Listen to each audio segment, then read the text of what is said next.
En 2003, cet homme hérite de l'un des plus grands groupes industriels et médiatiques d'Europe. Missiles, avions, radios, magazines, maisons d'édition.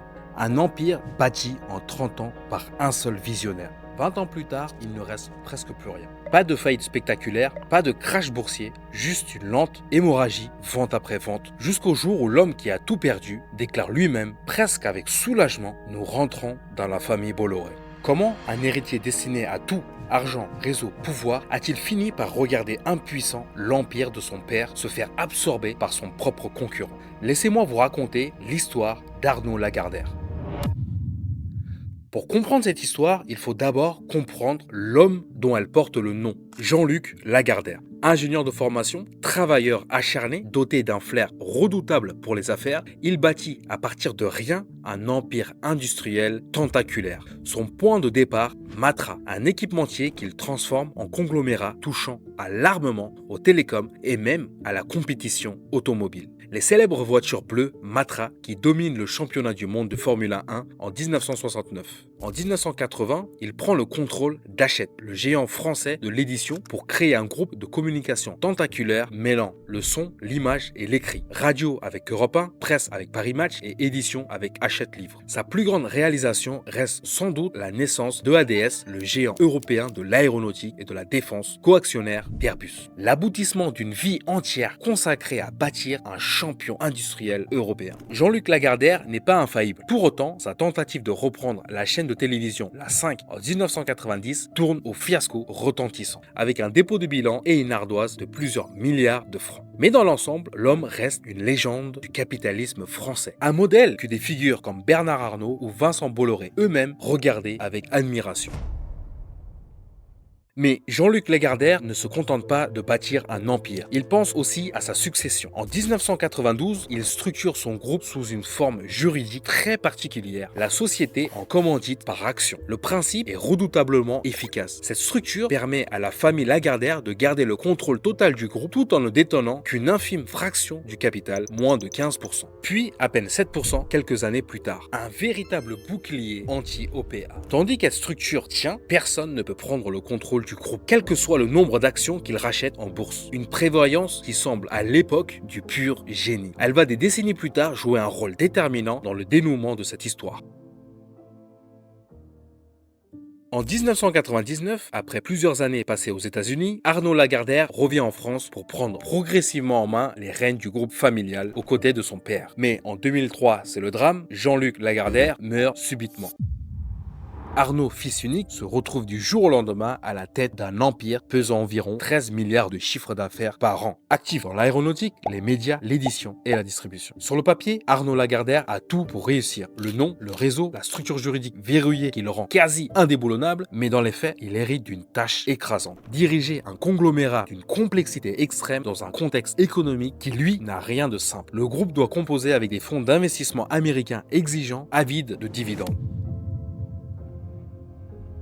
Dans la décennie qui suit, Arnaud Lagardère prend une série de décisions qui, mises bout à bout, vont précipiter la chute de l'empire familial. Il cède la participation du groupe dans EADS, l'œuvre la plus emblématique de son père, celle qui avait fait de Jean-Luc Lagardère une légende de l'industrie européenne. Il se retire progressivement des activités militaires et du transport. Il revend plusieurs pannes entières des médias du groupe. Officiellement, la stratégie est présentée comme un recentrage, concentrer le groupe sur l'édition, le divertissement, mais dans les faits, chaque cession affaiblit un peu plus l'empire. Et chaque vente rapproche insidieusement deux hommes qui observent cette lente hémorragie avec un intérêt grandissant. Bernard Arnault et surtout Vincent Bolloré. Le groupe qui, sous Jean-Luc, dominait des secteurs entiers de l'industrie européenne, se retrouve peu à peu réduit à l'essentiel. L'édition avec Hachette et les boutiques d'aéroport avec Lagardère Travel Retail, les médias historiques comme Europe 1, le JDD, Paris Match, ne sont plus que l'ombre de leur superbe. Pendant que le groupe s'effrite, la vie privée d'Arnaud Lagardère occupe, elle, une place de choix dans la presse People. Remarié en 2013 à l'ancienne mannequin belge Jade Forêt, l'homme d'affaires cultive une image de couple glamour entre yacht, voyage et documentaire intimiste. Mais derrière cette façade, les difficultés financières personnelles d'Arnaud Lagardère s'accumulent également. Un endettement croissant qui, au fil des années, va jouer un rôle déterminant pour financer ses besoins. L'héritier a de plus en plus besoin de liquidités. Des liquidités que des investisseurs providentiel, à commencer par Vincent Bolloré, se montre étrangement disposé à lui fournir en échange d'un accès grandissant au capital du groupe. Le piège patiemment se referme. Pendant des années, Arnaud Lagardère résiste farouchement aux assauts d'un actionnaire activiste, le fonds britannique Amber Capital, qui exige la suppression de la commandite par action. Cette structure qui protège la famille depuis 1992. Mais en avril 2021, sous la pression conjuguée d'Amber Capital et de ses propres besoins de financement, Arnaud Lagardère finit par céder. Le conseil de surveillance du groupe accueille favorablement la proposition d'abolir cette structure historique pour rendre le pouvoir aux actionnaires à hauteur de leur part respective. Un choix qui, sur le moment, peut sembler anodin, presque une simple formalité de gouvernance, mais en réalité, Arnaud Lagardère vient de ses propres mains de retirer le seul bouclier qui l'a protégé pendant près de 30 ans. Et il ne détient plus à ce stade qu'environ 7% du capital du groupe. La suite se déroule avec une efficacité redoutable. Vincent Bolloré, qui a patiemment accumulé des participations dans le groupe Lagardère depuis des années, accélère. Via Vivendi, son propre conglomérat médiatique, il lance une offensive méthodique pour prendre le contrôle total du groupe. Le 25 avril 2023, lors d'une assemblée générale, Arnaud Lagardère lâche une phrase qui restera: « Nous sommes désormais dans la famille Vivendi ». Si je puisse me permettre ce mot personnel, nous rentrons dans la famille Bolloré, ce que je trouve encore plus flatteur. Une déclaration surprenante de la part de l'héritier d'un empire qui vient sous ses yeux de changer définitivement de main. En novembre 2023, la prise de contrôle de Vivendi sur le groupe Lagardère est officiellement finalisée. L'empire construit par Jean-Luc Lagardère, ce visionnaire qui avait notamment inspiré Vincent Bolloré lui-même à ses débuts, devient une filiale du conglomérat de son ancien admirateur.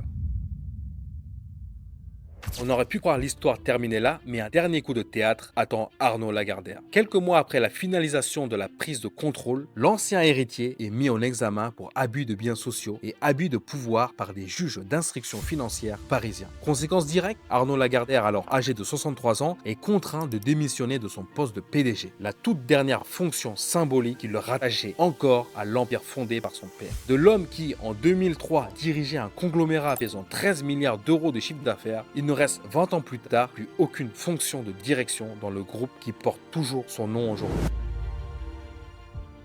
Alors qu'est-ce qu'on retient de l'histoire d'Arnaud Lagardère? Que même la protection juridique la mieux construite ne suffit pas à préserver un empire si celui qui en hérite finit année par année par la démanteler lui-même. Décision après décision, session après session. Que dans le monde des affaires, une lente hémorragie peut être tout aussi fatale qu'un effondrement brutal. Et que le plus grand danger pour un héritier n'est parfois pas un adversaire extérieur, mais sa propre incapacité à préserver ce qu'on lui a confié. Il reste une question, Arnaud Lagardère était-il condamné dès le départ à perdre cet empire, ou aurait-il pu, avec d'autres choix, préserver l'héritage de son père? Si cette histoire t'a intrigué, abonne-toi, je raconte chaque semaine les coulisses des empires et des dynasties qui façonnent l'économie mondiale. Et toi, dis-moi en commentaire, penses-tu que l'histoire aurait pu se terminer autrement pour Arnaud Lagardère? On se retrouve très vite pour une nouvelle histoire, n'oublie pas de t'abonner, ciao ciao.